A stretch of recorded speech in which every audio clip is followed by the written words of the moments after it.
Buenas tardes a todos. Lo primero, muchísimas gracias a todo el mundo por estar aquí.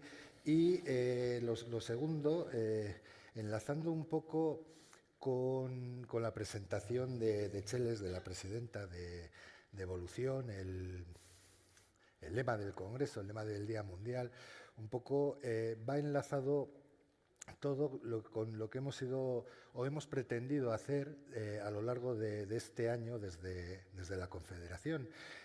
Una muestra que yo creo que está clara y que todos los que estáis aquí, o la mayoría, lo habéis podido ver, es uno de los grandes cambios de imagen que hemos estado generando y que hemos estado luciendo, por decirlo de alguna manera, tanto dentro de lo que es el Día Mundial como con la campaña La nueva cara del Alzheimer, como con la imagen del Congreso, que por cierto tenemos que agradecer a doña Teresa Ramón, es una artista local de Huesca que nos lo ha cedido gratuitamente, y creo que es también un elemento interesante a considerar como una imagen diferente, ¿no? para un Congreso, pero además creo que muy acertada.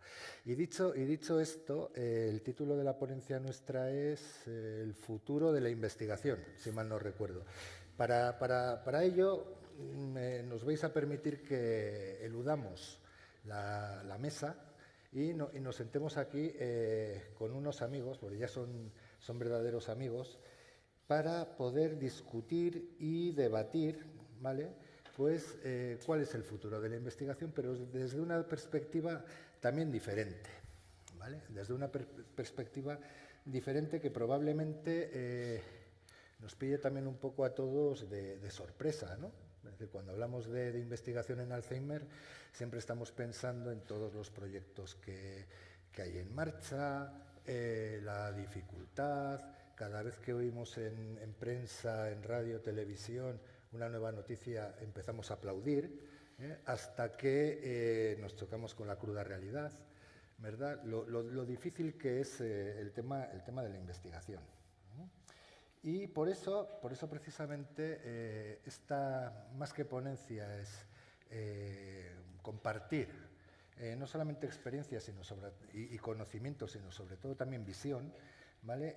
Hemos sido capaces de reunir a estas tres personas que más de muchos conoceréis. La primera, a mi izquierda, es Teresa Millán Rosillo, ¿vale? Teresa Millán es, en la actualidad, vamos a ver, directora de Relaciones Institucionales del IGI España.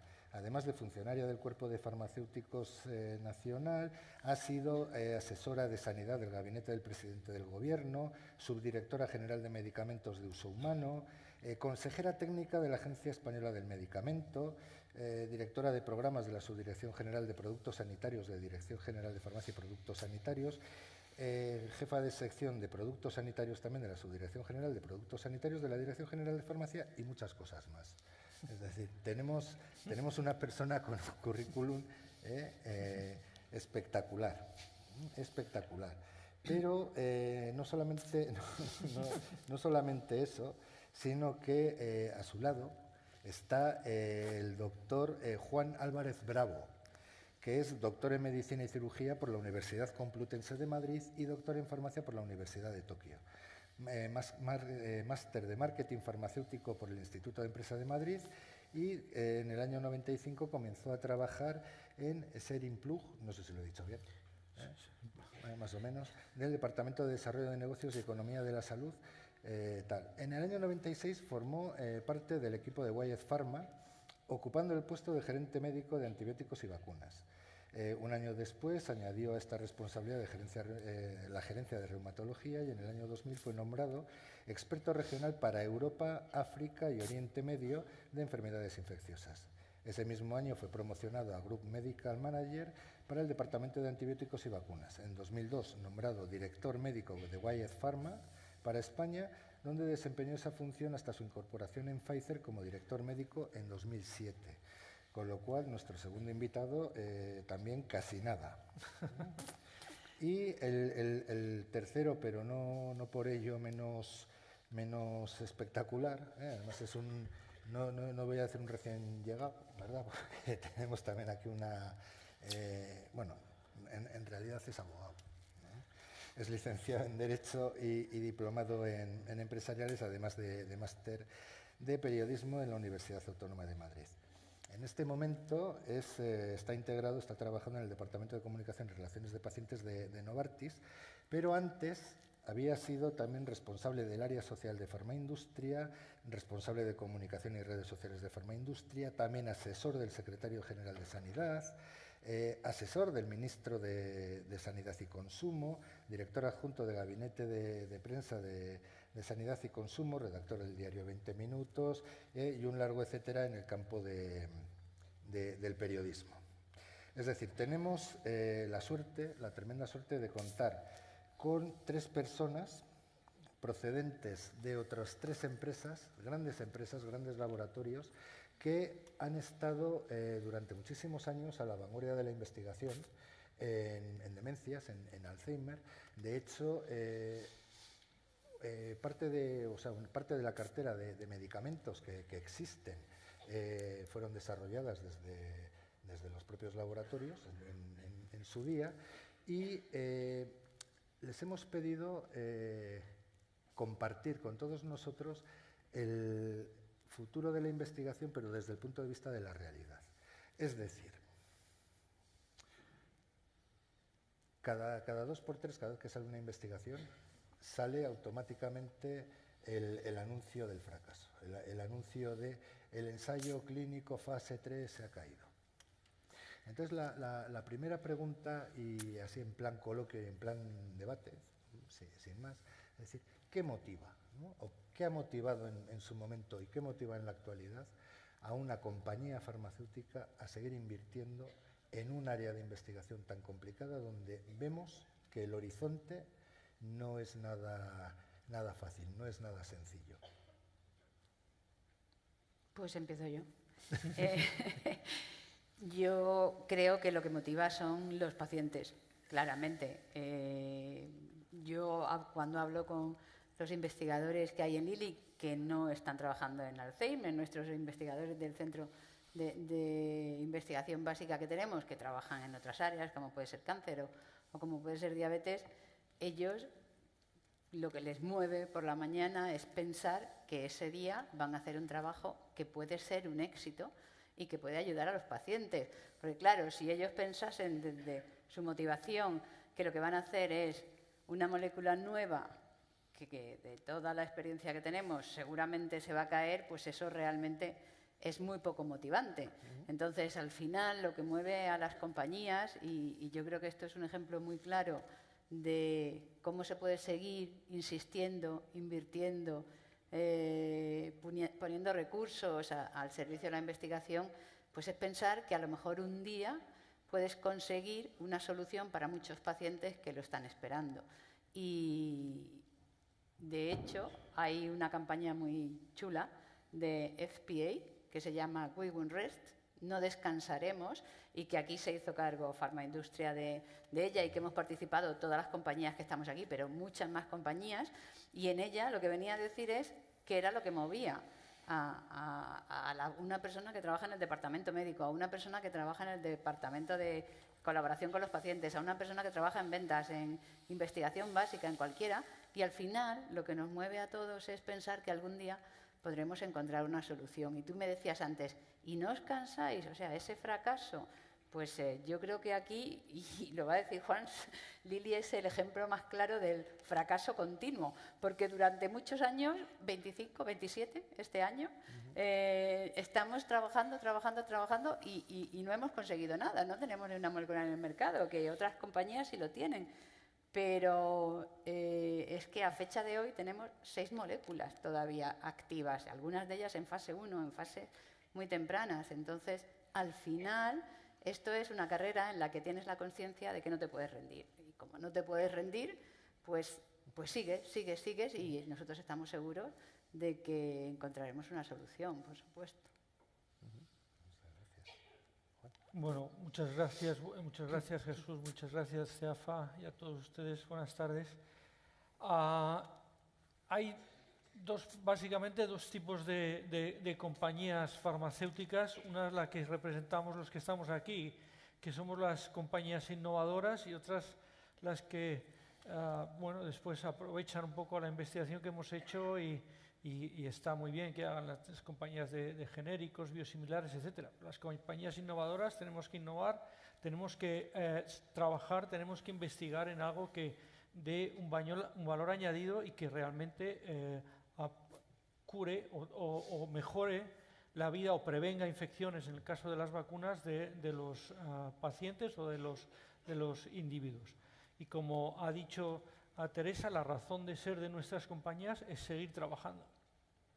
Yo voy a enrollarme un poco más que Teresa, porque cuando Jesús me invitó y dice, bueno, tenéis que ir, digo, hombre, bueno, el Pfizer siempre, desafortunadamente no hemos tenido muchos éxitos y hemos estado muchísimos años. Y dice, no, es que lo que quiero es que expliques eso. Digo, bueno, pues voy a intentar explicar los fracasos, porque yo vengo de una compañía que se llamaba Wyeth y ahora Pfizer, y hemos estado hemos investigado muchísimos años, muchísima inversión en el beta-amiloide. Hemos hecho unos anticuerpos para destruir una parte del beta-amiloide, otros anticuerpos para destruir otra parte. Hablaba con Teresa que ellos habían hecho otro anticuerpo contra la parte media del beta-amiloide y hemos fracasado. Luego intentamos hacer una vacuna, porque dijimos, bueno, si el problema es que está el beta-amiloide, está el depósito, y entonces, ¿por qué vamos a intentar que no se haga un depósito y vamos a hacer una vacuna? Entonces vamos a inyectar, poner un poquito del beta-amiloide, el organismo hace un anticuerpo, lo destruye y no se acumula. Bueno, pues esto, claro, que teóricamente podría funcionar, independientemente que el cerebro es complicado llegar con cualquier cosa, porque tenemos un filtro que no deja llegar muchas sustancias. El problema que tenemos cuando nosotros nos ponemos una vacuna, la que sea, la gripe, la que sea, pues claro, nos ponemos una inyección, se inflama un poco y esto pues no pasa nada porque hacemos las defensas y nos previene después para otras enfermedades. Pero claro, el problema del cerebro es que si tenemos una pequeña inflamación por reacción de lo que hemos puesto, el cerebro no se puede dilatar mucho por el cráneo que nos protege, el cerebro. Y entonces tuvimos problemas de encefalitis, etcétera, y no tuvimos muy buen resultado. Seguimos trabajando, intentamos ver que quizá nos habíamos pasado la dosis, vamos a poner un poquito menos y tampoco lo conseguimos. Entonces, hasta ahora, esto en moléculas, digamos, de biotecnología, hemos fracasado intentando destruir el beta-amiloide que ya estaba, hemos fracasado en la vacuna, hemos tenido también pequeñas moléculas que también no nos ha ido muy bien, pero bueno, seguimos trabajando, luego lo explicaré, no directamente Pfizer, sino con otras compañías para ver cómo vamos a trabajar y luego, si quieres, hablamos un poco de diagnóstico, etcétera. Bueno, yo buenas tardes a todos, quería dar las gracias a CEAFA y a Jesús por la invitación. Yo creo, respondiendo a la pregunta que nos lanzaba Jesús, que el Alzheimer es uno de los grandes ejemplos que deberíamos utilizar con más frecuencia desde la industria farmacéutica y no utilizamos para ir contra ese prejuicio habitual de que solo nos mueve el interés comercial. Evidentemente, la compañía que dé con la tecla para resolver o paliar las consecuencias de la enfermedad de Alzheimer tendrá un gran éxito empresarial, pero después de tantos años, de tantos intentos, de tanta inversión, es una obviedad que no es eso lo que nos mueve. O sea, yo creo que el principal ánimo que hay, el principal estímulo que tienen las empresas farmacéuticas y sobre todo las personas que las componen, como decía antes Teresa, es ese interés de verdad por ofrecer soluciones, por aportar a los pacientes, a las familias, a los cuidadores, remedios que curen la enfermedad y si no, al menos que mejoren la calidad de vida de los pacientes y de su entorno. Luego también creo que hay un tercer componente, quizás que tenga menor importancia, pero que creo que también la tiene, que es una responsabilidad social. La industria farmacéutica opera en una sociedad y el Alzheimer hoy tiene una carga social tremenda, creciente, y es un reto al que no podemos dar la espalda. Es un reto al que tenemos que seguir mirándole de frente y a la cara y trabajando y aportando para ofrecer soluciones. Perfecto. ¿Cómo se está notando, verdad, con las 3 intervenciones que hemos tenido, las 3 grandes áreas? Supongo que habrá muchas más dentro de lo que es la propia industria farmacéutica, ¿no? Es decir, relaciones institucionales, dirección médica, relaciones con pacientes. Es decir, eso es un embolado, ¿no? O sea, es decir, no quería decir esa palabra. Es un conglomerado. El Alzheimer. No. Perdón por la broma. Embolado también, ¿no? Es un conglomerado importante que está siempre detrás del tema. Y esta introducción, esta primera pregunta y un poco también lo que tú has comentado me da pie para una segunda, ¿no? Es decir, tú has dicho, Teresa, que tenéis todavía 6 moléculas activas por ahí, ¿no? Es decir, qué difícil es, ¿no? Qué difícil es. Es decir, antes de tener un ensayo en una fase más avanzada, ¿cuántas moléculas habéis trabajado? ¿Cuántas moléculas habéis desechado? Y teniendo en cuenta la experiencia previa, ¿cómo dais el paso para esas moléculas activas, 6, 2, 10, seguir apostando por ellas, seguir trabajando, seguir evolucionando la propia investigación, y cómo es el paso de esa investigación previa, de esa investigación básica, a poderla probar, a dar el paso previo para poderla ensayar en humanos o de poderla ensayar de una manera, es decir, que llegamos, ¿no?, a ese magnífico fase 3 antes de que se nos caiga. Es decir, ¿cómo es ese paso desde el laboratorio? Y yo creo que, ante todo, las diferentes compañías se especializan en las áreas en las que van a investigar, porque es donde tienen mayor conocimiento y donde probablemente pueden tener éxito. En nuestro caso concreto, hay 5 áreas en las cuales Lilly investiga, y una de ellas ha sido siempre psiquiatría y ahora enfermedades neurodegenerativas.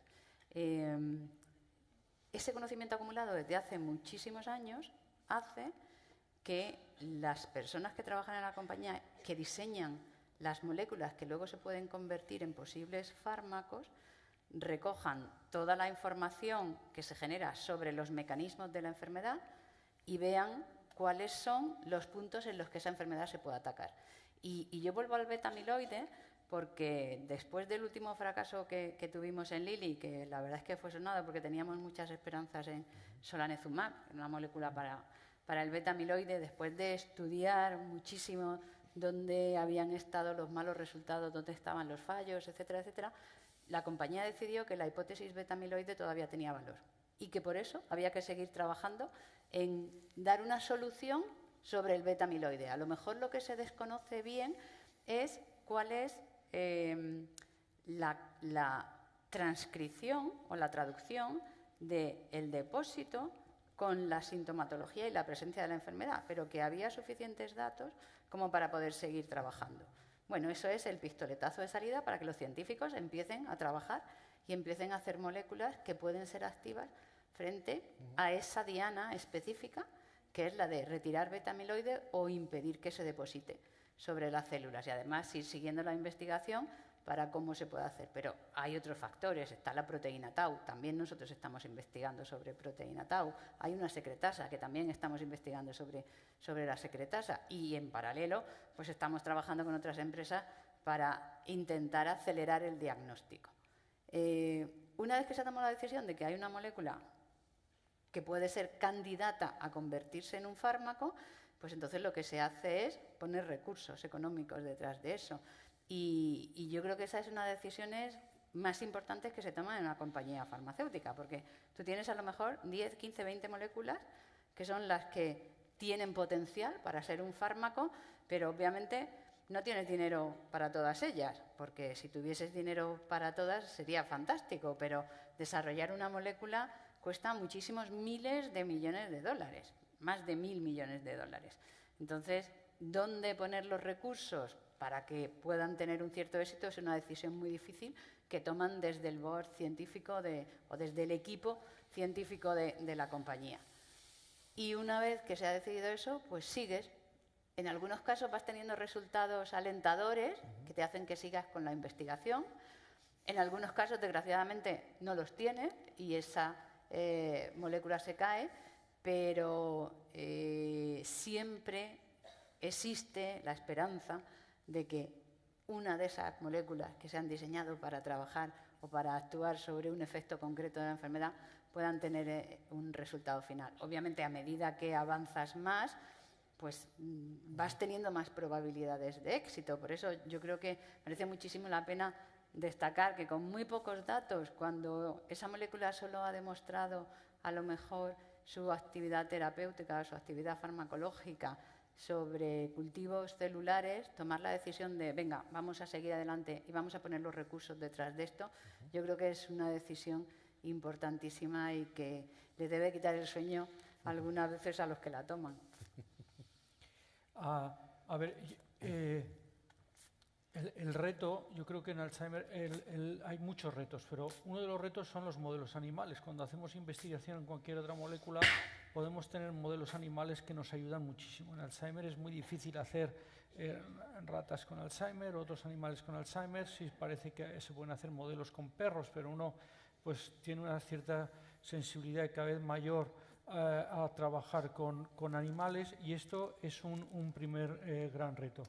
Otro segundo reto que hemos tenido es que cuando antes contaba yo lo de los anticuerpos, sí hemos visto que en muchos pacientes desaparecía el beta-amiloide, pero no había una correlación entre la cantidad de beta-amiloide y mejoría clínica.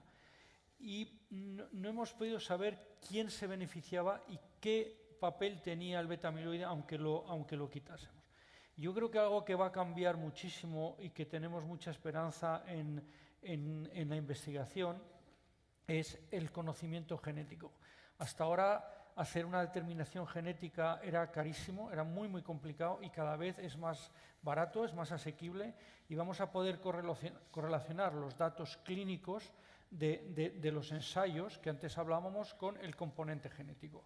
En Alzheimer parece que hay puede haber un cierto componente genético, y cuando conozcamos mejor a los pacientes, conozcamos mejor su perfil genético y como conocemos la enfermedad, esto más la inteligencia artificial, que si luego hay tiempo lo podemos hablar, de ver las grandes bases de datos, con estos tres componentes de conocimiento genético, a conocimiento que ya tenemos, y la inteligencia artificial nos va a ayudar mucho al seguimiento de las moléculas, y espero que nos ayude mucho al diagnóstico, y con los fracasos que hemos tenido ir construyendo con un poquito más, en vez de balas de fogueo, y cada vez con el tiro más certero.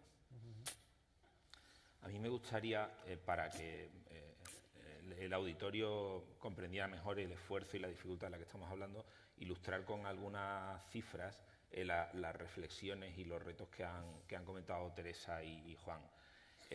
Tenemos que entender el proceso de desarrollo de un medicamento, para que lo veáis con una imagen, como un maratón, ¿no? En un maratón, en la línea de salida, hay un maratón como el de Nueva York, como el de Berlín, hay miles de personas, pero solo gana uno. Haciendo el recorrido a la inversa, en la vida de desarrollo de un medicamento, cuando un medicamento es aprobado y se pone a disposición de los profesionales sanitarios para que se convierta en un tratamiento para los pacientes, la historia de ese medicamento hacia atrás supone que en fase de ensayos clínicos ha habido 10, de los que solo uno ha llegado a ser aprobado. En investigación preclínica ha habido 100, y en pruebas en laboratorio ha habido 10.000. La tasa de éxito del proceso de investigación y desarrollo de la industria farmacéutica es del 0,01%. Solo una molécula o solo un medicamento de cada 10.000 que empieza la carrera llega a la meta. Los últimos datos de la Universidad de Tufts en Estados Unidos hablan de que la cantidad que supone llevar ese medicamento a la meta no es ya más de 1.000 millones de euros, llega a 2.400 millones de euros. Es una barbaridad, supone un esfuerzo para el tejido empresarial, que es quien asume esta responsabilidad, brutal, ¿no? También, por utilizar una imagen, 2.400 millones de euros es un equipo de 11 Neymar, para que os hagáis cargo de las dimensiones de lo que estamos hablando, ¿no? O sea que esa es la magnitud del reto y de las dificultades a las que nos enfrentamos. y en Alzheimer encima sin éxito. Teresa nos comentaba antes de comenzar la conversación, yo tenía el dato de que en los últimos 4 años, creo, había habido 100 moléculas en ensayos clínicos que habían fracasado, y tú nos hablas de 36 solo en 2019. Este año 2019 han fracasado 36 ensayos clínicos de Alzheimer, que es... Entre toda la industria, pero es una barbaridad. Claro, entre todos los que están investigando. Me parece que había como 600 y pico ensayos en marcha, 131, 132 moléculas más o menos, y este año, 2019, ha habido fallos en 36 ensayos clínicos, lo cual puede parecer un poco descorazonador, porque miras las cifras y dices, madre mía, si es que no damos una, no conseguimos ir hacia adelante. Pero, como ha dicho Juan, yo atisbo ahí un poco de esperanza, primero porque se va conociendo un poco más sobre la enfermedad, se va conociendo un poco más y se va a conocer mucho más, porque yo creo que la posibilidad de explorar las grandes bases de datos, y yo creo que es una de las cosas muy interesantes que están pasando en el mundo del Alzheimer, que seguro que también están pasando en oncología y en otras patologías de este tipo, pero sí es verdad que se están haciendo grandes registros de pacientes con Alzheimer. Y eso va a permitir tener mucha información agregada que hasta hace relativamente poco tiempo pues no se podía estudiar, porque era una cantidad de información tan sumamente ingente que no permitía que se sacasen conclusiones de ella. Pero ahora, con las técnicas de Big Data, se van a poder identificar tendencias, se van a poder identificar patrones, y probablemente eso va a ayudar, junto con la investigación básica, que se sabe muchísimo más, qué pasa en el cerebro de una persona con Alzheimer, cómo está influyendo de alguna forma la patología vascular asociada, o cómo está apareciendo estructuras que ahora mismo se desconocían. Eso, al final, va a permitir conocer mejor la enfermedad, y si conoces mejor la enfermedad, obviamente vas a poder poner remedio, vas a poder atajarlo. Entonces, ahí yo creo que se abre, como ha dicho Juan, un mundo que a lo mejor dentro de... Aquí los plazos son muy largos, pero es que no pueden ser de otra forma, ¿no?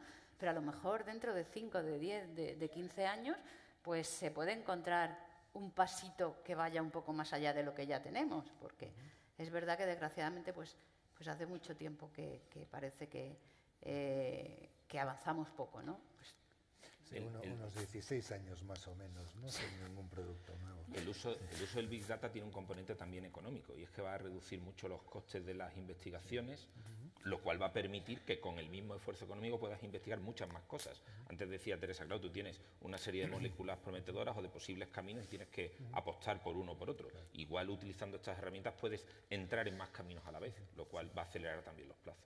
Y luego otra cosa que me voy a salir un poco, pero y ahora me voy a quitar el gorro totalmente de Pfizer, y es una opinión personal, pero que lo estuvimos hablando antes de venir. A ver, yo creo que otro de los retos, y lo sabemos todos, es lo que se tarda en hacer el diagnóstico. Entonces, bueno, esto es una opinión muy personal, pero yo recuerdo cuando aquí veo que hay mucha gente joven que ni le sonará este asunto. Yo recuerdo de pequeño en las farmacias que había una báscula, y aquello de poner una báscula en una farmacia era una cosa un poco, dice, pero ¿cómo vamos a poner una báscula en una farmacia? Porque, bueno, hombre, para medirse el peso, para pesarse, y esto está relacionado con, bueno, se puso una báscula. Entonces, y luego las farmacias pues miden la tensión, y esto pues fue un cambio, porque, bueno, las farmacias no solo dispensaban medicamentos, sino que podían tener un papel en algo como es la tensión, que está relacionado con la salud. Y bueno, lo estuvimos hablando, y yo digo, bueno, ¿y si el farmacéutico, que conoce perfectamente a la gente que detecta que cuando viene alguien que se le olvida, que es tal, que dice, pues parece que se le están olvidando las cosas, y si le hiciese un test, esto claro hay que hablarlo con los neurólogos, con los médicos, tal, porque esto siempre un poco el equilibrio farmacia-médicos, esto ya sabemos, pero bueno. Yo creo que dicen, bueno, ¿y si el papel del farmacéutico pudiese detectar también, no solo el médico de atención primaria o el neurólogo, sino en la farmacia un test cognitivo, y decir, parece que tal, y usted, oiga, pues mire, parece que esto se le olvidan las cosas, pues vaya a ver a su médico, porque realmente yo creo que hay mucha gente que ve y a las personas cómo se pueden ir deteriorando, y este diagnóstico precoz estoy seguro que va a ayudar mucho. Y este es el reto que tenemos, porque tenemos el reto de la investigación, tenemos los modelos, pero tenemos el reto del diagnóstico precoz. Parece que llegamos tarde, que cuando llegamos ya hay mucho amiloide y ya es tarde. Entonces tenemos que hacerlo antes. Y bueno, estoy seguro que, claro, es el problema de las pruebas invasivas, ¿no? Que para diabetes hacemos un test que ya también se puede hacer cada uno en su casa, que esto hace años era impensable. Ahora tú te pinchas y ya te lo mides. O sea, esto, cuando podamos medir algún marcador, que espero que encontremos, el tau, del beta amiloide. Nosotros tampoco lo hemos encontrado. Cuando lo podamos medir, igual que se puede medir cualquier otro, entonces, claro, esto yo creo que va a ser el cambio radical, que también estamos trabajando, como has dicho tú, no solo en los tratamientos, sino el diagnóstico precoz, que es otro de los retos de la enfermedad. Porque, no, yo quería añadir que muchos de los problemas que ha habido para que un ensayo clínico pueda resultar exitoso cuando se ha estudiado posteriormente lo que ha pasado, cuando no ha salido bien, es que siempre te quedan dudas de qué tipo de paciente incluyes en el ensayo. Y eso va vinculado con que realmente esta enfermedad tiene la connotación desgraciada desde que la enfermedad se empieza a producirse hasta que genera sintomatología, pues pasa muchísimo tiempo latente. Entonces, ¿cómo buscar pacientes o cómo buscar posibles enfermos sobre los que puedas probar un fármaco en un ensayo clínico, obviamente con toda la garantía del mundo, es terriblemente difícil? Y los diagnósticos que hay hasta ahora, pues no nos permiten identificar criterios o permiten identificar alteraciones bioquímicas, alteraciones que se detectan a través de la imagen, alteraciones incluso anatómicas a través de un TAC o de una resonancia magnética. Pero el problema está en cómo correlacionas ese grado o ese dato con el nivel de evolución de la enfermedad. Y eso, pues obviamente también es un problema. O sea que manejar o intentar trabajar en el diagnóstico precoz, yo creo que es esencial, o a través de la farmacia o a través de dar una mayor difusión, y en eso yo creo que las asociaciones de pacientes y CEAFA en concreto están haciendo una labor maravillosa sobre encender determinadas alertas para que la gente pueda acudir al médico y pueda pensar que a lo mejor es un paciente potencial de Alzheimer y se ponga recursos ahí para tratar de identificar en un estadio muy, muy temprano, pues obviamente eso es algo que hay que mejorar. Claro. De hecho, habéis nombrado dos grandes elementos que forman parte también de este congreso y que los podremos ver seguramente mañana. Yo ahora no tengo en la cabeza el programa, ¿verdad? Y uno de ellos es la importancia de los ensayos clínicos, porque, vale, a pesar de todos los pesares, en la investigación está el futuro, y eso es innegable. Y dentro de ese análisis, ¿no?, de los ensayos clínicos, del que nos hablarán desde la Agencia Española del Medicamento, también un elemento que hemos repetido en muchas ocasiones, ¿no?, el tema de la participación de voluntarios, ¿no?, el cómo reclutar voluntarios, los perfiles, etcétera, etcétera. Lo vamos a ver, y además con sorpresa, ya lo avanzo. Y luego también el tema del diagnóstico temprano, precoz, a tiempo, llamémosle como queramos, o de la detección de síntomas de alerta, de alarma, también es un tema que vamos a ver. Se va a exponer un modelo de intervención social en el que la farmacia tiene mucho que ver, las asociaciones tienen mucho que ver, los centros de atención primaria tienen mucho que ver. Es decir, para intentar romper, digamos, esa barrera de el médico está en su consulta esperando que le lleguen, no va a buscarlos. Pues entonces es una manera también de intentar agilizar un poco para combatir, ¿no?, ese infradiagnóstico, ese diagnóstico tardío que es clave, ¿no? Y también dentro de lo que ha sido un poco la conversación me ha recordado una anécdota que me vais a permitir. Un día tuve que dejar de trabajar, porque tenía una jaqueca de caballo, y me fui a casa, a la cama, cerré todo y me puse la radio. Y en la radio estaba hablando el el presentador y dice, vamos a hablar con fulanita de tal del Centro de Investigación X, no voy a decir cuál, porque tenemos la cura para el Alzheimer. Y, joder, a pesar de todo el dolor de cabeza, a pesar de todo, aguanté todo el programa. Bien, fue una lección de investigación básica espectacular. De la molécula, del ratón, de cómo le levantan la cola para pinchar, o sea, tremendo, hasta el más mínimo detalle.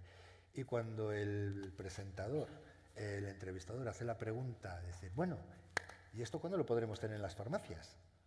La respuesta fue, a ver, hay que tener en cuenta que estamos trabajando con ratones y el modelo ratón no es modelo humano. Entonces, claro, el gozo en el pozo, el dolor de cabeza siguió, apagué la radio y hasta el día siguiente. Me viene también un poco a lo que comentabas tú antes, ¿no? Es decir, modelo animal, modelo animal. ¿Qué dificultades tenemos, no? Es decir, si sabemos que el modelo ratón es diferente al modelo humano, ¿por qué la mayoría de las investigaciones básicas siguen funcionando en modelo ratón? Hasta lo que yo sé, que es poco. Bueno, no. No, bueno, porque Esta pregunta se me acaba de ocurrir ahora. Eso sí es buena, es buenísima. No, a ver, se han intentado hacer modelos de Alzheimer con perros. Antes hablaba de los perros de los Beagle, pero o sea, el depósito del beta-amiloide lleva mucho tiempo. Entonces, lo que no puedes es decir, bueno, voy a ver un perro, bueno, podías haber empezado hace 15 años y entonces tienes ahora muchos que empezaste 15 años a hacer el depósito. Pero esto es algo que hasta donde yo sé no se puede inducir el depósito del beta-amiloide. O sea, esto no se ha conseguido. En los ratones sí es más fácil algunos genes cambiarlos para que tengan o mucho colesterol o mucho azúcar o lo que sea.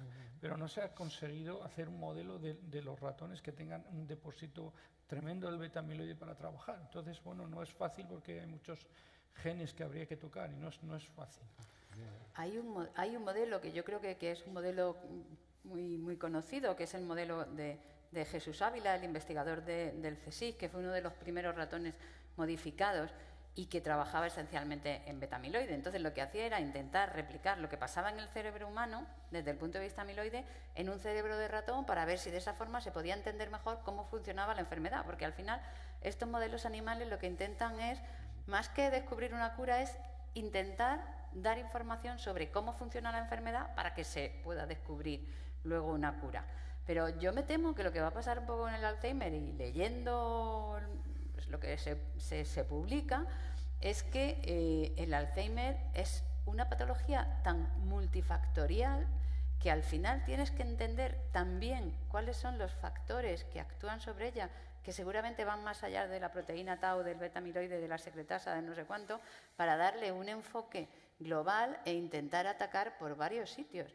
Y eso es lo que ha pasado con el cáncer. O sea, ¿por qué estamos ahora mismo en una situación tan relativamente optimista con el cáncer, en el que hay la posibilidad de que muchos tumores se cronifiquen y que haya grandes supervivientes que ya llevan más de 15 años?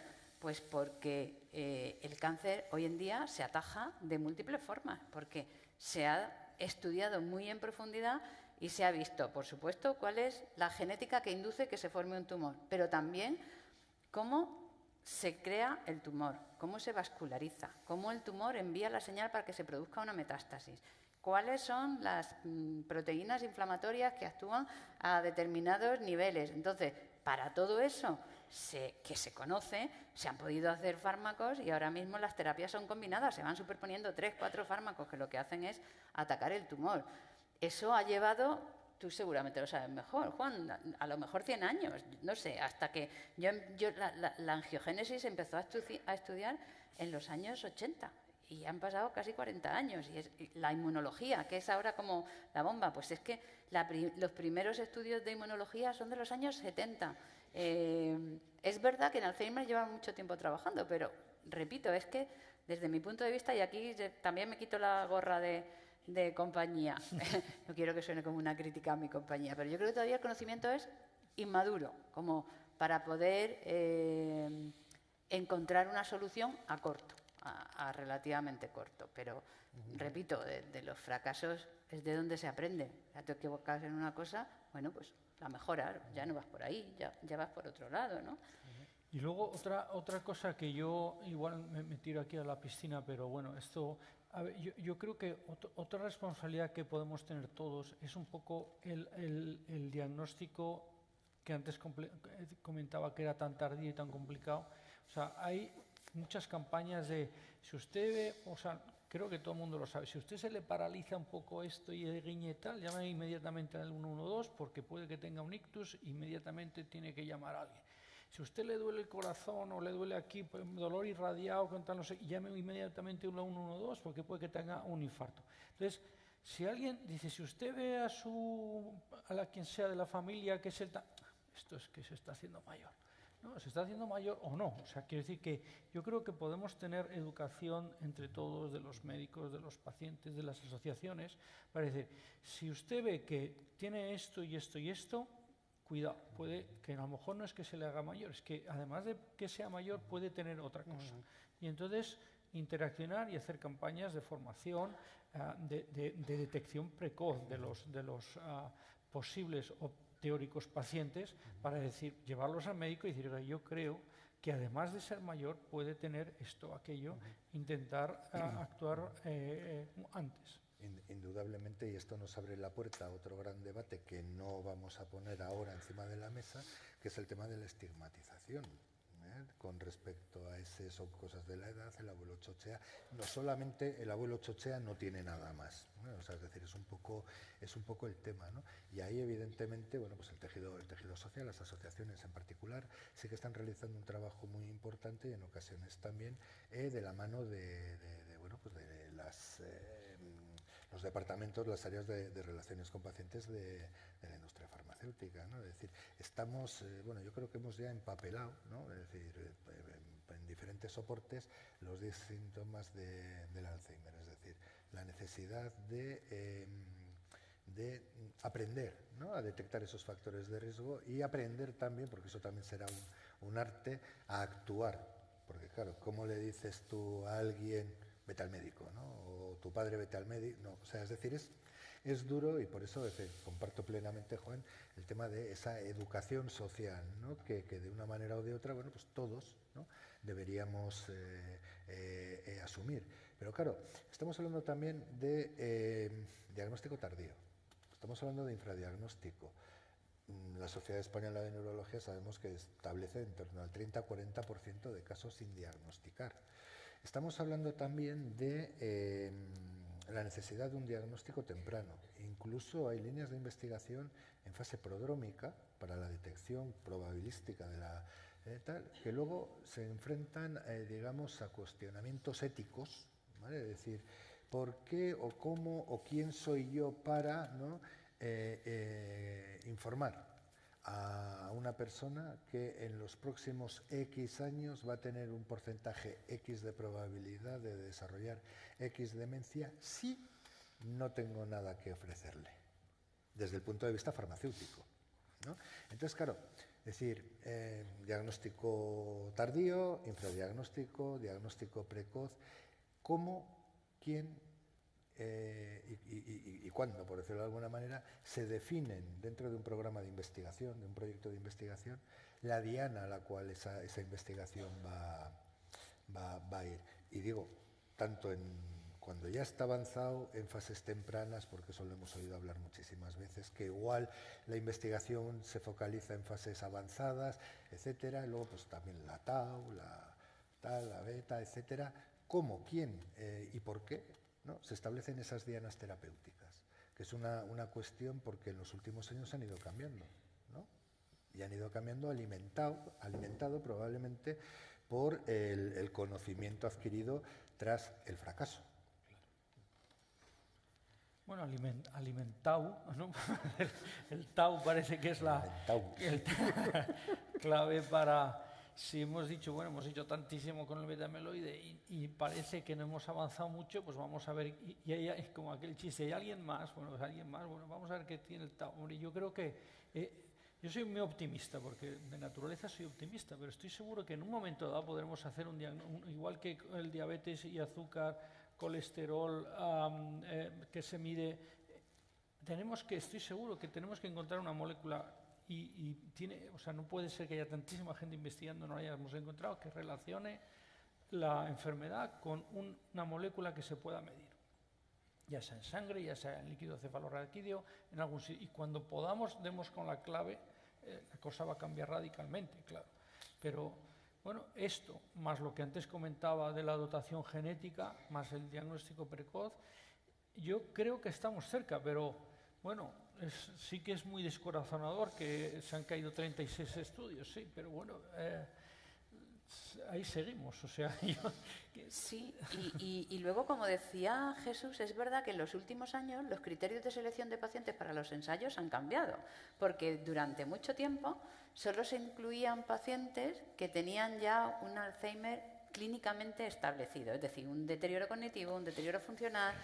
Eso era dificilísimo, porque el resultado de la mejoría o no tenías que medirlo a través de la influencia en la detención, ralentización, modificación del deterioro. Claro, si introduces pacientes que están muy deteriorados, es una medición a través de un tercero que complica muchísimo más. Yo solo he visto una vez un cuaderno de recogida de datos de un ensayo de una de nuestras moléculas, esta famosa solanezumab, que todavía sigue por ahí, y es complejísimo cómo se recogen esos datos, porque es que son datos de valores en sangre, son datos de qué hace el propio paciente, son datos de personas que cuidan al paciente, datos del médico. Al final todo eso se pone en la costelera.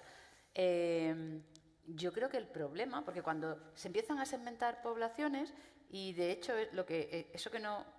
una noticia que salió de Biogen este año, de que se había parado un ensayo, pero que luego se iba a volver a hacer, como consecuencia del estudio muy pormenorizado de qué ha pasado con ese ensayo, que al principio es verdad, no ha cumplido el punto final, pero luego, cuando ya lo estudias con mucho detalle, ves que hay una subpoblación y parece que esa subpoblación sí que le ha funcionado.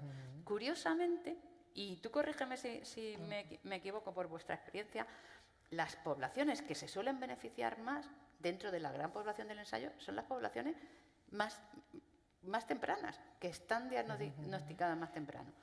El problema es cómo pescas, perdón por la expresión, cómo pescas a esos pacientes, que son pacientes que tienen que ser muy tempranos, en los cuales, porque lo último que sacó la Sociedad esta Americana de Neurología era que tenían que ser pacientes donde todavía no hubiese o no se hubiese iniciado un deterioro cognitivo funcional para que se pudiesen beneficiar de fármaco, porque claro, lo que ya todo el mundo ha dado por sentado es que revertir la situación no se puede revertir, sino como mucho lo que puedes hacer es o detenerla o ralentizarla o retrasarla en el tiempo, ¿no? Entonces surgen los temas éticos, ¿no? ¿Cómo identificas a un paciente que tiene un deterioro cognitivo funcional muy importante, pruebas un fármaco en ellos y no se va a beneficiar porque ya está deteriorado, cuando por otro lado tienes a pacientes que van a desarrollar la enfermedad dentro de a lo mejor 3 o 4 años, pero que eres incapaz de identificarlos, de captarlos, y probablemente serían esos los que se beneficiasen, ¿no? Menudo ladrillo estamos aquí soltando. Yo creo que voy a no hablar más porque yo tampoco. Creo que hablo demasiado. Pues se nos acaba la película. Ya no hablamos. No, pero otro dato de optimismo, y esto, bueno, lo estamos viendo y es muy... creo que hemos avanzado muchísimo en todo el tema de la imagen. O sea, históricamente pasamos de los rayos X, luego el TAC, luego la emisión de positrones. O sea, la tecnología aplicada a la imagen ha avanzado muchísimo, de una forma exponencial también. Y nos está ayudando a ver qué es lo que está pasando, en este caso, en el cerebro. Son las resonancias magnéticas. O sea, es espectacular cómo ha avanzado la tecnología aplicada, en este caso, a la imagen.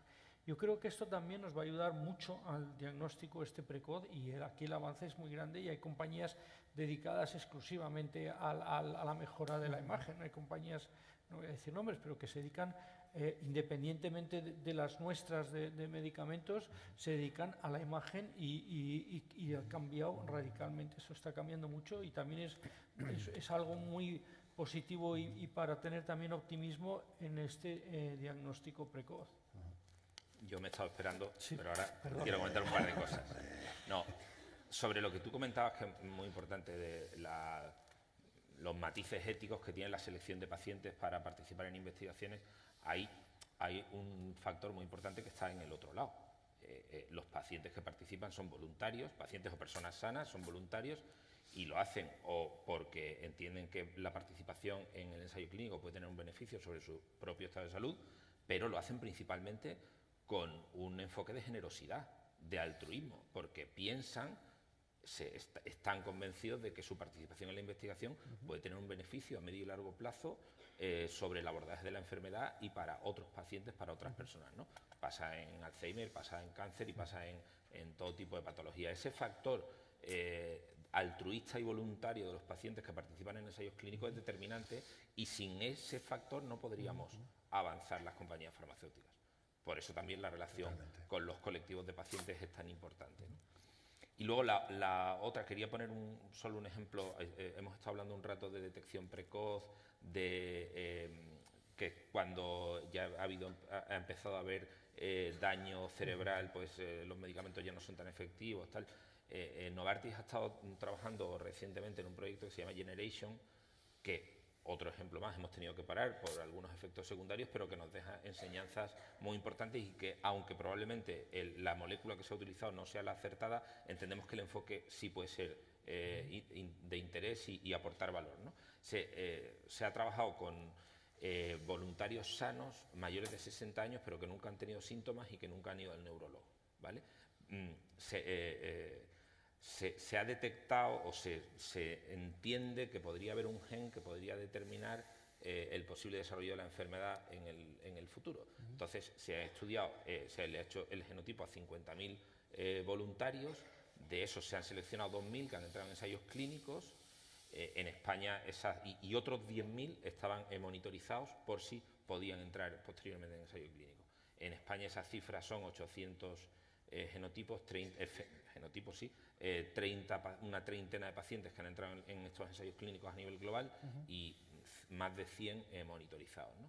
Entonces, eso se ha tenido que parar, es uno de estos fracasos de los que hablamos, de estos tropezones de los que hablamos, pero Novartis entiende que ese enfoque podría dar resultados, y probablemente lo que hay que hacer es probar con otra molécula o con otro diseño del estudio, de la investigación, pero ese enfoque que va en la línea de lo que estamos hablando, de detección precoz, de pacientes que no han desarrollado la enfermedad más jóvenes, creemos que sí que puede ser de utilidad. Perfecto. Yo lo tenía previsto para tratar un poquito después, pero como he sacado el caso de Biogen, ¿no?, que primero nos llena a todos de desesperanza porque se le cae un ensayo esperanzador, y bueno, ya tiramos la toalla todos y ya está, ¿no? Y a los 4 días, como quien dice, no, ojo, que lo hemos estudiado mejor, y parece que la cosa puede funcionar. Eso no desprestigia, y permitidme la crudeza de la pregunta, que también se me acaba de ocurrir en este momento, es decir, no desprestigia un poco, es decir, la imagen de cara afuera. Y cuando digo de cara afuera, digo de cara a la sociedad, pero fundamentalmente de cara a las personas, ¿no?, que conviven con la enfermedad, que están esperando la pastillita para entendernos, ¿no?, o una pastillita como agua de mayo. Es decir, se precipitaron bajo vuestro criterio, no, y no quiero focalizar en el caso de Biogen, no quiero que os mojéis en este sentido, ya lo digo yo. Se pudieron precipitar a la hora de zanjar el ensayo, lo hicieron apresuradamente, no estudiaron correctamente. Es decir, ¿cómo podemos trasladar, ¿no?, esa imagen, ¿no?, de decir, joder, se ha vuelto a caer otro ensayo, tenemos la seguridad de que se ha caído, no se ha caído? ¿Cuál es el punto de credibilidad? Caído, claramente. Es decir, lo que estamos proyectando, ¿no?, puede generar también una cierta falta de confianza, bueno, eso igual lo tenemos que preguntar ahí, ¿no?, una cierta falta de confianza hacia la investigación, hacia la industria. Es decir, bajo vuestro criterio, bueno, no quiero preguntaros esto, lo de si bajo vuestro criterio fue serio o no fue serio, ahora sí, ahora no, Pero en Es que general, no podían... en general esa historia de que cuando una línea de investigación se para o tiene un tropezón, adquieres enseñanzas y buscas nuevas alternativas, que es esto de lo que estamos hablando, eso se resume con el dicho ese que cuando una puerta se cierra, una ventana se abre, ¿no? Es que es el día a día, ¿no?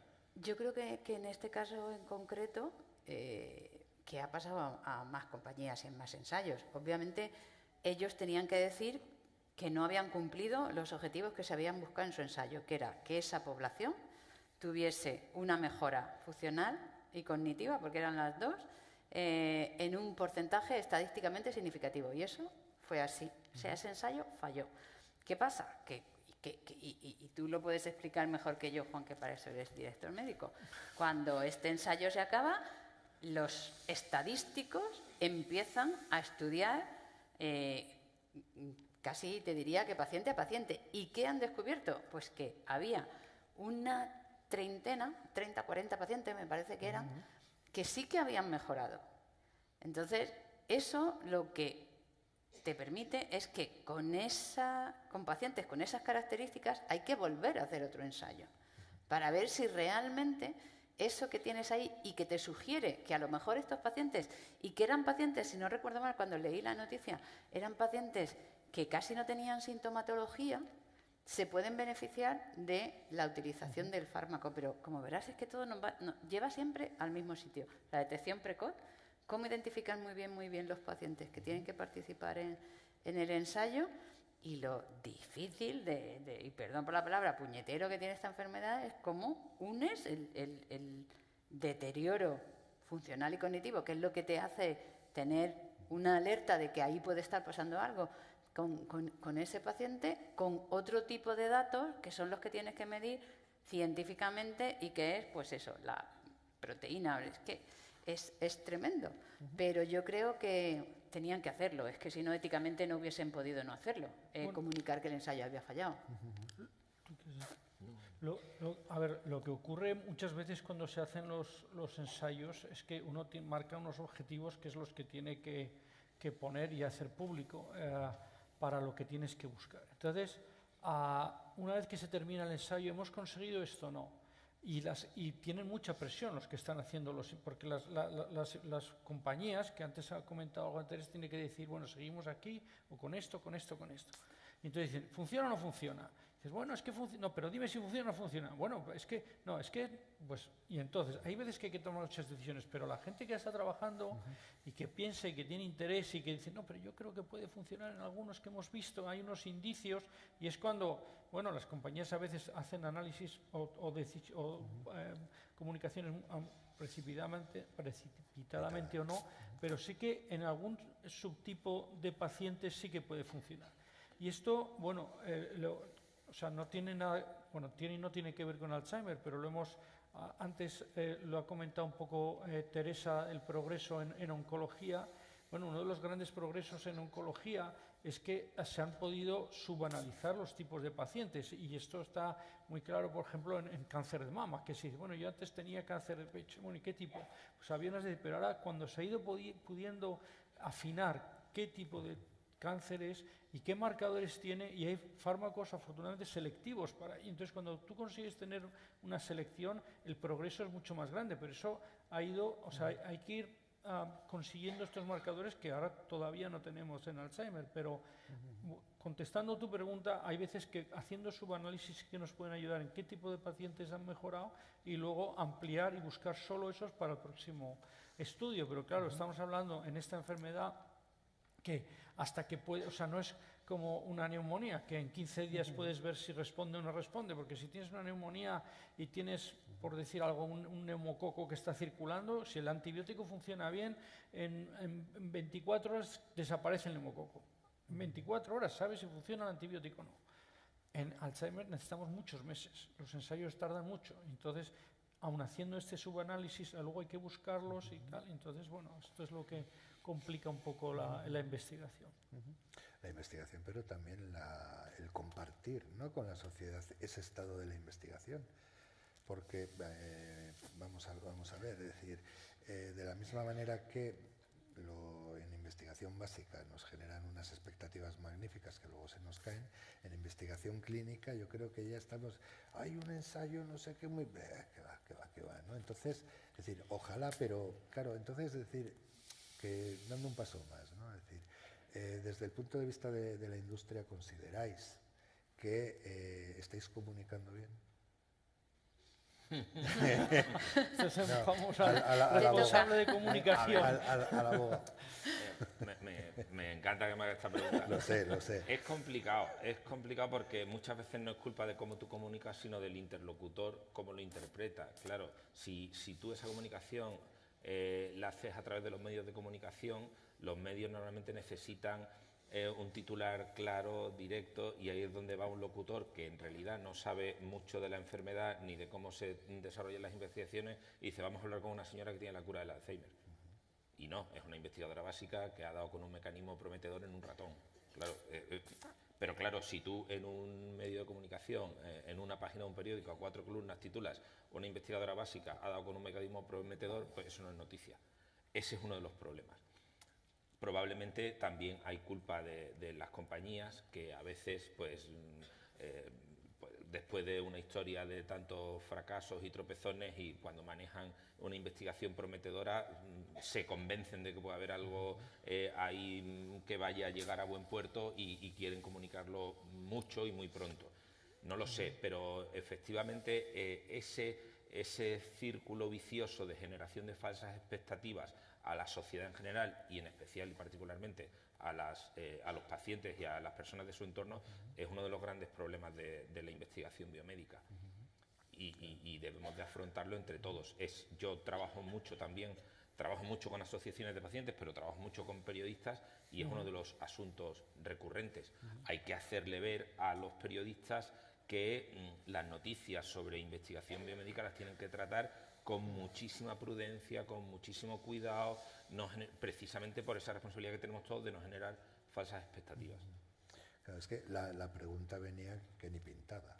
Venía que ni pintada, voy a decir, quien más, quien menos, en este mundo llevamos un montón de años, ¿no? Y hemos oído las mismas noticias repetidas veces, y me acuerdo, ¿no? Es decir, un ensayo clínico avanzado, prometedor, no sé qué, lo compartes todo emocionado, ¿no? En el Facebook, por ejemplo, y de repente te viene típico otro, puntos suspensivos, ¿no? Entonces, claro, y esto me lleva también a otra cuestión que, aunque, como digo, se va a analizar también aquí, creo que es muy interesante, ¿no? Es decir, compartir ahora mismo con toda la audiencia, decir, ¿qué es? ¿Cómo se, o sea, no cómo se diseña, sino qué es un ensayo clínico realmente? ¿Cuánto cuesta? Y decir un poco esas expectativas o esas esperanzas que se tiene desde, no tanto desde la industria, ¿no? Que también, sino desde la perspectiva del investigador, para decir, bueno, pues este año, como decías Teresa, se han caído 36 moléculas, es decir, vale, me voy a levantar y voy a por la número 37, ¿no? Es decir, un poco, yo eso ya te miro a ti directamente porque sé que el tema de los ensayos clínicos lo tienes más que niquelado, ¿eh? Lo hemos trabajado durante muchísimo tiempo, pero es decir, a pesar de toda la dificultad y de todo lo estructurado que son los ensayos clínicos y a pesar también de decir, 36 para abajo, en los últimos ensayos para abajo, es decir, seguimos trabajando y seguimos apostando. Es decir, vamos a terminar, si os parece, de comprender, ¿no? la verdadera importancia que tiene un ensayo clínico y sobre todo la verdadera naturaleza de un ensayo clínico. Porque muchas veces cuando oímos, ¿no? Decir, se ha quedado en fase 3, ¿vale? Igual no todo el mundo sabemos qué ha pasado, o qué significa primero una fase 3, o qué ha pasado hasta llegar a una fase 3, cuánto se ha invertido hasta llegar a una fase 3, cuántas personas han participado, ¿no? Es decir, un poco ese elemento y sobre todo lo que subyace, ¿no? Detrás del investigador en este caso particular. Bien, tú me has mirado a mí, pero yo no voy a explicar lo que es un ensayo clínico delante de Juan. Eso lo tengo clarísimo. Me ha tocado.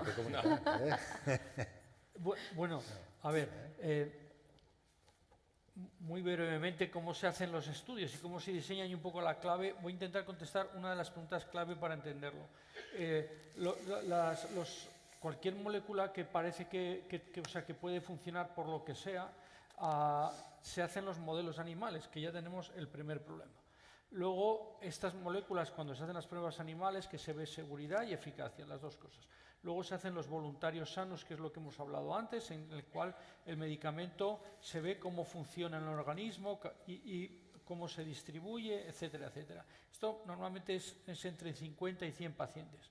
Luego se fase 1. Fase 1. Sí, gracias, fase 1. Luego en fase 2, o sea, esto en voluntarios sanos.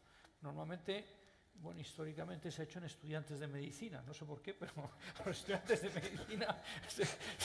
Porque antes se pagaba, ahora ya no, porque no se paga. Quiero aprovechar, no, pero bueno, se pagaba, pero bueno, para confesar que igual estaba predestinado a trabajar en este sector, porque como estudiante participé en algún ensayo voluntario sano. De derecho, bueno, bueno, después de en voluntarios sanos, de estudiantes de medicina o de derecho, que se estudia un poco la molécula, cómo se distribuye y además que no se ve que no es tóxica. Luego se estudia en pacientes, que ya en este caso serían pacientes de Alzheimer en un grupo pequeñito para ver algunos marcadores que puedan ver cómo funciona ya en pacientes.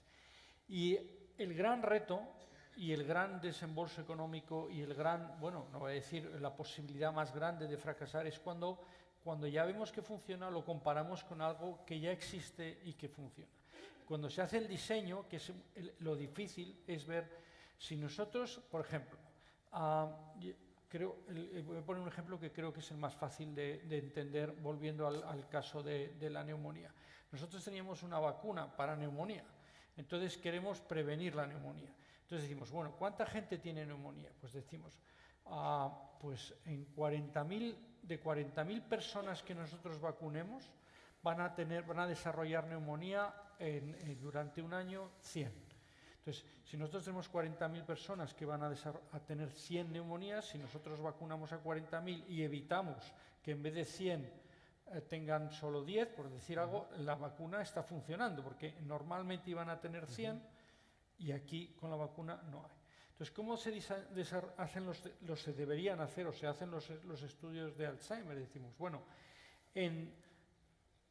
por poner algo, 10.000 o 1.000 o 2.000 personas que nosotros usemos el medicamento que sea, lo que ahora hay, de los medicamentos que ahora tenemos, la enfermedad va a progresar así.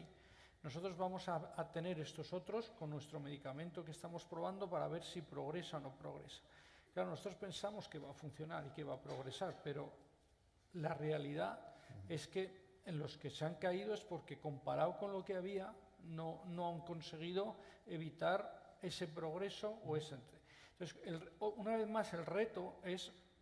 Claro, el ejemplo que yo he puesto de neumonía es relativamente fácil porque se conoce bien la enfermedad, se conocen las probabilidades de que en 40.000 personas la probabilidad de que tengan esa neumonía son esas 100. Pero en 1.000 o 10.000 pacientes de Alzheimer, el progreso de la enfermedad es algo que no se conoce también, porque volvemos una vez al diagnóstico precoz. Entonces, es más difícil la selección de los pacientes. Y en algunos casos, y volvemos al que es tardío, en algunos casos el consentimiento lo tienen que dar los familiares porque el deterioro es grande y la persona no lo puede firmar, que mañana se va a hablar también en los ensayos, y el consentimiento entonces también complica, digamos, el conocimiento de la enfermedad y la probabilidad de que yo lo cure o no, o que evite que se retrase, tiene que ver mucho para el diseño y tiene que ver mucho con el éxito o el fracaso del estudio. No sé si se ha entendido en tan poco tiempo, pero... Yo quiero completar... Y luego, bueno, algo que está... o sea, que todos estos estudios están... O sea, lo que se pone en balanza es el riesgo-beneficio. Claro, puede que haya medicamentos que tienen un gran beneficio, pero sean muy tóxicos. Y esto es lo que se pone en la balanza y luego, por supuesto... el código ético, etcétera, de todo lo que ha evolucionado en el desarrollo de los ensayos clínicos, que esto está por descontado como la agencia, o sea, las agencias evaluadoras nos miden para ver si el ensayo y los comités de ensayos clínicos, para que todo se haga acorde a la ley, que es está muy regulado el desarrollo de los ensayos clínicos. Eso es lo que iba a comentar yo, básicamente, que todo este proceso que ha explicado Juan se hace, está muy regulado, legislado con todo detalle, todos los ensayos clínicos tienen aprobación de un comité ético formado por expertos del centro donde se va a desarrollar el ensayo clínico, los voluntarios voluntarios son todos, sean sanos o sean pacientes, tienen un seguro, etcétera, etcétera. No quiero decir que hay que incidir en eso, porque también hay que combatir esos falsos mitos que todavía desgraciadamente se escuchan, de que si cobayas humanas, de que si se experimenta con personas, etcétera, etcétera. No, se investiga con personas y con la ayuda de personas que voluntariamente quieren participar, se hace con un objetivo muy loable y de mucho interés para la sociedad, y se hace en un proceso completamente regulado y con todas las garantías. Perfecto. Dicho todo esto, es decir, es de agradecer, es de reconocer, pero bajo vuestra perspectiva, ¿qué futuro nos espera? Es decir, tú eres optimista, tú has comentado que es complicado. Yo soy optimista. No, también, Sí. también. Es complicada, pero soy optimista. Totalmente, ¿no? Pero decir, las nuevas tecnologías que han irrumpido, las nuevas metodologías o estrategias no tanto ya del análisis, de la investigación en sí, sino del análisis de los datos de investigación, probablemente también el Alzheimer pueda ser, la investigación en torno al Alzheimer pueda ser uno de los grandes recursos, ¿no? De las grandes excusas para generar alianzas entre distintas compañías, ¿no? Entonces, es decir, en este mare magnum, tantas líneas de investigación abiertas, tantos ensayos clínicos, tantas moléculas, con el presente tan oscuro, por no decir negro, que tenemos tan oscuro, ¿qué futuro tenemos por delante? En global. Pues yo creo que se va a seguir investigando. Ahora mismo hay una demanda clara de la sociedad de que tiene que haber una solución para el Alzheimer. Si no recuerdo mal, en una encuesta europea que se ha hecho este año, los ciudadanos europeos consideran que el Alzheimer es la segunda patología en la cual hay que poner más recursos de investigación. La primera es el cáncer. Ya sabemos que el cáncer es una enfermedad que está muy conocida, y como se están obteniendo buenos resultados, pues eso anima a seguir investigando. Pero los ciudadanos piensan que el Alzheimer es la segunda. Existe mucha financiación para proyectos que lo que intentan es entender mejor cómo funciona el cerebro. Y yo creo que eso es un dinero muy bien empleado y unos recursos humanos muy bien empleados. Está el proyecto BRAIN, que se está haciendo en Estados Unidos y que, no sé, me parece que nació con una dotación como de $1.000 millones de dólares en la época Obama, y todavía siguen trabajando. En Europa se está trabajando en el proyecto de identificación de las poblaciones de Islandia que estaban ahí aislados y que son portadores de un gen específico que genera una demencia Alzheimer, pseudo-Alzheimer en población. Se están haciendo censos, como el que estáis haciendo vosotros. Se está recopilando mucha información, y al final de esa información tiene que salir algo. Tiene que salir un mejor conocimiento de la enfermedad, que yo creo que es fundamental, y si conoces mejor la enfermedad y conoces los patrones de la enfermedad, y ahí va a ayudar muchísimo todo el tema de Big Data, porque al final tú podrás genotipar a 1 millón de personas y podrás tratar los datos de ese 1 millón de personas, porque claro, hasta ahora el problema es que a lo mejor puedes genotipar a 1 millón de personas, pero luego ¿cómo manejas esos 200 millones de datos que te van a salir de ese genotipado? Bueno, pues ahora la utilización del Big Data nos va a permitir llegar a patrones, y obviamente hay muchísimas compañías que están investigando. No recuerdo cuántas, pero muchas, por lo menos hay 15 o 20 compañías que están investigando en Alzheimer. Entonces, seguro que va a salir. Lo que no va a salir es el año que viene. Y yo creo que ahí, como tú dices, tenemos que ser muy honrados y hay que decirlo. O sea, no va a haber una solución para el Alzheimer el año que viene. como muy pronto, 5 años. 5 o 10 años, puede haber algo, 5 o 10 años, o a lo mejor pues incluso más, porque desgraciadamente, y esto es una cosa que no ha dicho Juan, los ensayos fase 3 duran muchísimo tiempo. Porque como tienes que ver la progresión de la enfermedad, en una neumonía, claro, el ensayo lo tienes hecho en 15 días, pero en una enfermedad como esta, pues a lo mejor tienes que estar 4 años, 5 años haciendo el ensayo, porque desde que empiezas a reclutar hasta que haces la última visita, que es cuando el último paciente que se ha incorporado al ensayo ve la última visita de seguimiento, que a lo mejor el seguimiento es de 1 año y medio, pues imagínate el tiempo que ha pasado para poder cerrar ahí la base de datos y empezar a que los estadísticos empiecen a trabajar. Pero hace poco ha habido una noticia que una población de Colombia, que todo el pueblo tenían Alzheimer muy rápido, una mutación de una de las personas de allí no lo ha desarrollado. Entonces, yo soy optimista porque además de todo lo que he dicho antes, hay algo que va a cambiar mucho y está en relación con las bases de datos que comentaba Teresa, que es la historia electrónica, en la cual el acceso a miles de historias clínicas va a poder tener una ventaja a la hora de diagnosticar muy, muy grande. Esto con la investigación genética yo creo que nos va a ayudar muchísimo. O sea que yo creo que el conocimiento genético, el conocimiento de las historias clínicas, la imagen, más toda la investigación que se ha hecho, que nos ha enseñado, va en muy buen camino. Estoy de acuerdo con Teresa que no va a ser el año que viene.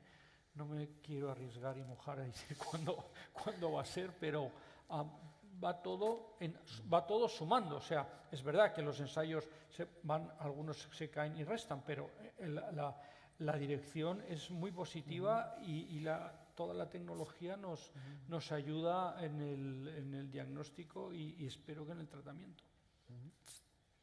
Bueno, yo estoy de acuerdo, hay que ser optimista, probablemente por los plazos que estamos hablando, hay que ser prudentemente optimista, pero optimista por, como ellos han comentado, por las nuevas herramientas de análisis de información, por el mayor conocimiento de la enfermedad, por la necesaria y imprescindible colaboración entre compañías que investigan, pero también no solo entre compañías, sino entre distintos agentes del sector, ¿no? Con colaboración con centros de investigación, con administraciones públicas, ese tipo de proyectos de los que hablaba antes Teresa, y colaboración con los colectivos de pacientes, ¿no? Entonces, todos buscamos el mismo objetivo, todos estamos poniendo mucho empeño en ello, mucho esfuerzo, muchos recursos, y hay que ser necesariamente optimistas, aunque cueste tiempo. O sea, podríamos decir que estamos mal, pero mucho mejor que hace 5 años. Bueno, sí, sin duda. Bueno, muchísimo mejor, eso seguro. Y peor que dentro de 5. Hombre, yo también. Esperemos. Vale, yo creo que ha sido una visión de la investigación, digamos, diferente, ¿no? Es decir, analizar un poco las dificultades, los fracasos, entre comillas, etcétera, y sobre todo esa valentía de coger y reconocer, ¿no? Es decir, pues mira, se nos ha caído, lo hemos intentado varias veces, nos hemos vuelto a levantar, etcétera. A mí una de las cosas que no me resisto a compartir, y ya para terminar, es decir, estamos con 3 compañías que han trabajado mucho con el tema del Alzheimer, que han colaborado mucho también en tiempos, ¿no? con las propias asociaciones de pacientes, tanto a nivel estatal como a nivel local, y que curiosamente, aún no sé si la palabra es correcta, desvinculándose del Alzheimer, o de la investigación en Alzheimer, seguís colaborando con las asociaciones de pacientes de Alzheimer. Es decir, y una buena muestra es que las 3 compañías estáis aquí sentadas. Con Novartis estamos desarrollando en este momento un proyecto, con Lilly hemos desarrollado un proyecto muy potente también y que seguimos en marcha, y con Pfizer evidentemente mantenemos esa vieja vinculación, esa vieja relación, ¿no? de tiempos. ¿Por qué? ¿Por qué? Sí. Porque queremos.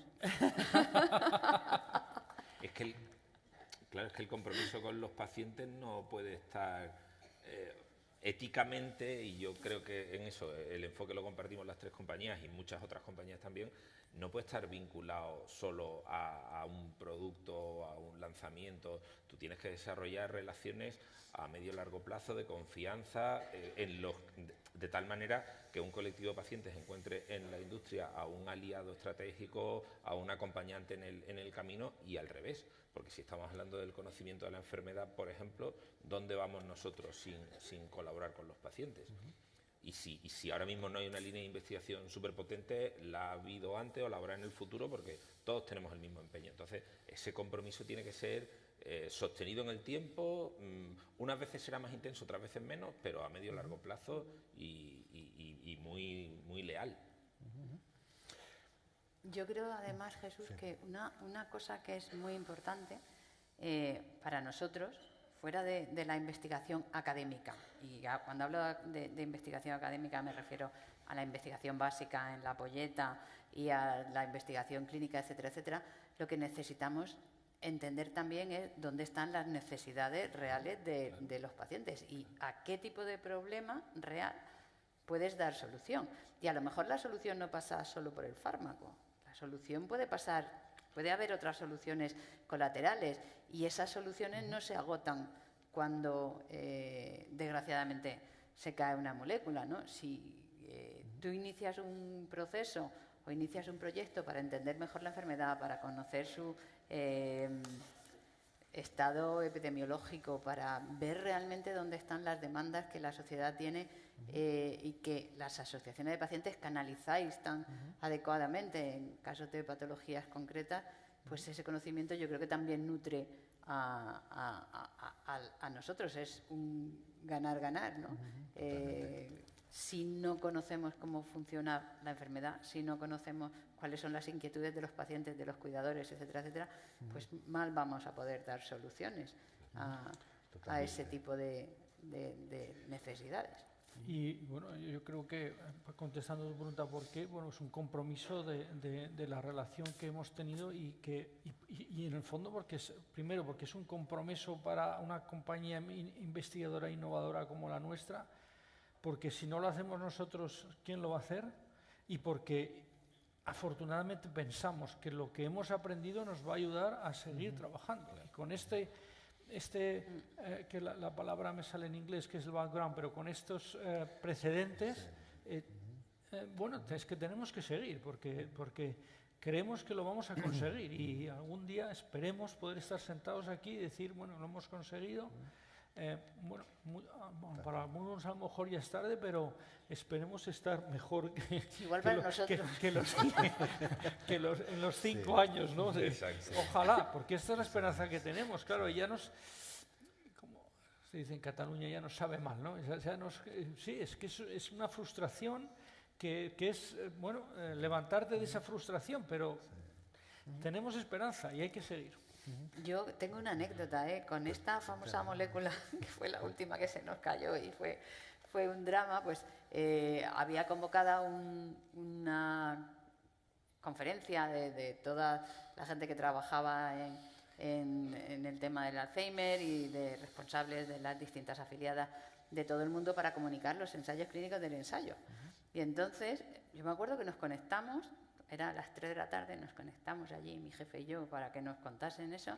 Y entonces la persona, era una señora, la que lideraba el equipo de investigación, empieza a hablar, gracias a todos por reunirse, y empieza a llorar. Y claro, ya nos dimos cuenta ahí de que de que no había salido, obviamente, la molécula.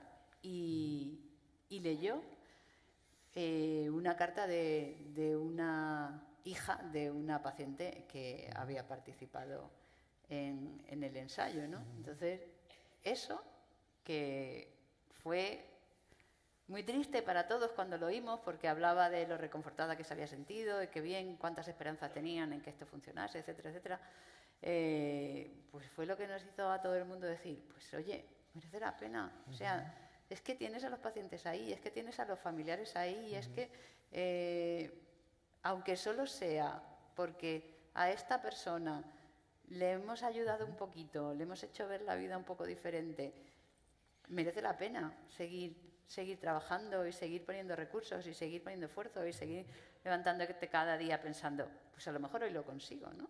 Y yo creo que eso es también lo que hace mucho que la relación con vosotros, con las asociaciones de pacientes, sea tan importante y tan nutritiva para nosotros, ¿no?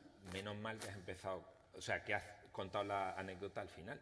Porque si llegas a empezar contando la anécdota, podemos irnos a tomar café, porque resume perfectamente lo que hemos estado hablando en toda la mesa. Todo.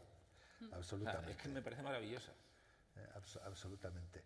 Y aparte, por supuesto, de agradeceros la intervención, os voy a hacer como los luthier, una pregunta fuera de programa. Otra. La última. Si todas las has hecho fuera de programa. Eso es. Ay, señor. Y una respuesta muy rápida y muy concreta y muy breve, ¿no? Es decir, ¿qué consideráis que la industria innovadora, la que investiga, los equipos de investigación, deberían pedir a las asociaciones de pacientes? Es decir, ¿qué podemos hacer?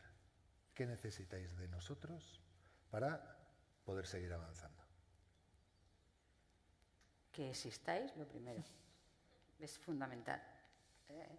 De alguna forma se tiene que canalizar las inquietudes de los pacientes, de los familiares, y tiene que movilizarse a la sociedad. Y cuando hablo de la sociedad me refiero a todo el mundo.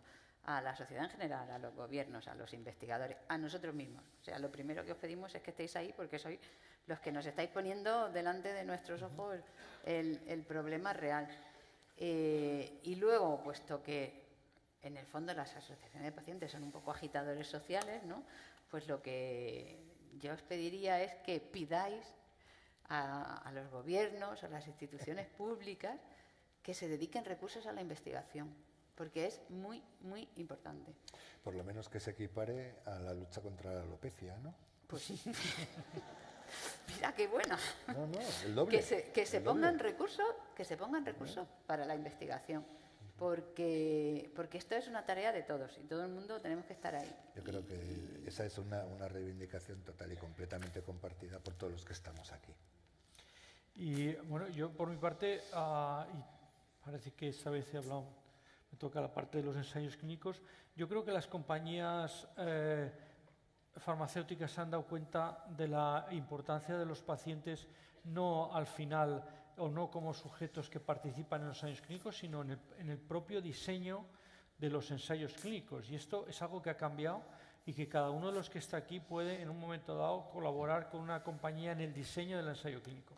Y voy a contar una anécdota que a mí me impactó mucho, porque yo, si soy muy sincero, era un poco escéptico de cómo los pacientes podían intervenir en ensayo clínico. Es una cosa tan farragosa y tan complicada. Y una vez invitamos a un paciente de Parkinson a una charla, a una reunión con nosotros, y este paciente contaba que, claro, que el participar en ensayo clínico era extremadamente complicado, porque le hacían viajar a no sé dónde, tal. Y entonces dice, mire, ven ustedes, no es el caso mío hoy. Dice, tengo los zapatos sin cordones.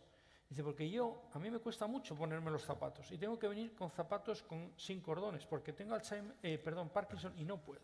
Y él, con ese simple ejemplo en el cual nosotros en los ensayos clínicos pedimos a los pacientes demasiadas cosas muy complicadas, que se desplacen, no tenemos en cuenta el papel que supone para la persona que participa y para los que están alrededor de desplazamientos, etcétera, etcétera.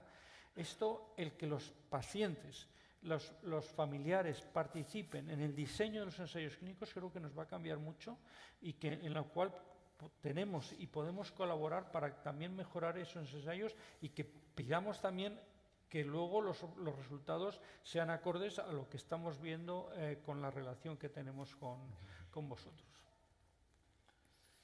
A mí me da un poco de vergüenza plantear qué pedimos a las asociaciones cuando lo que tenemos que hacer es escuchar las peticiones de las asociaciones e intentar atenderlas, ¿no? Bueno, entiendo que mis compañeros están completamente de acuerdo con esto y que se da por supuesto, pero me da cierto reparo, ¿no?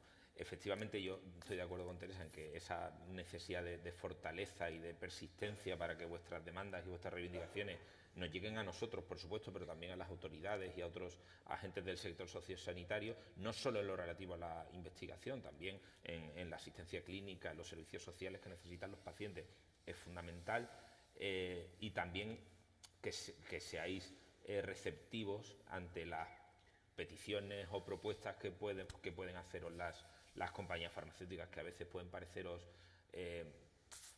no sé, igual incómodas o tal, pero que están siempre que estén justificadas y que os lo expliquemos bien, porque tienen el propósito ese de avanzar y de lograr resultados, ¿no? Bien, pues mil gracias. Yo me quedo con una imagen, una imagen que lo habéis repetido los tres, de optimismo y sobre todo de perseverancia. Es decir, yo creo que nos tiene que quedar como conclusión final de esta primera mesa, ¿no?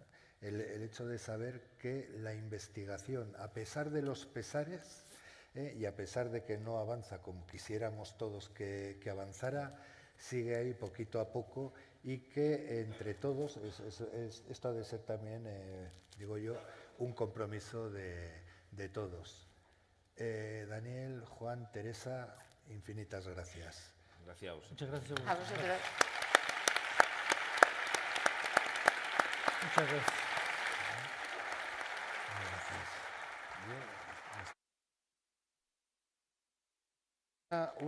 Una cosa antes de irnos, me han pasado una chuleta, ¿vale? Que me piden que os traslade esta información como todos los años, tal, ¿no? Es decir, mañana día 15 vamos a tener la inauguración del Congreso, a eso de las 12 va a venir Su Majestad la Reina Doña Sofía, y esta situación nos causa un pequeño ajuste en cuanto a medidas de seguridad. Es un incordio, pero tenemos que venir, acordaros por favor todos, con la acreditación y con el carnet de identidad. Sabéis que se os ha solicitado una serie de información para los registros y los protocolos de seguridad. Va a haber arcos de seguridad en las puertas, por lo tanto sí que os agradeceríamos un pequeño madrugón para empezar a estar aquí entre 9 menos cuarto y 9, ¿vale? Sí, eso significa que esta noche a la cama pronto, Y lo de estar un poquito antes, aunque las sesiones empiecen a las 9:30, es cuestión de protocolo. Este esfuerzo os lo pido yo y os lo van a pedir en el resto de las salas después. Muchísimas gracias por vuestra atención. Espérate, Pere.